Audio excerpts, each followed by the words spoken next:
Hi everyone, welcome to Touch to Click.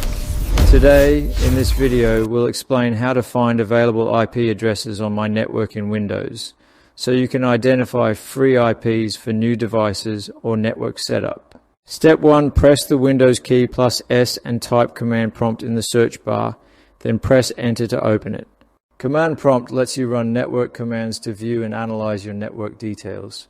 Step 2, type IPCONFIG and press enter.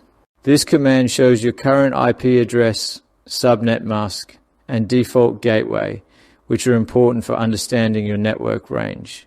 Step 3, note down the IPv4 address and subnet mask shown on the screen.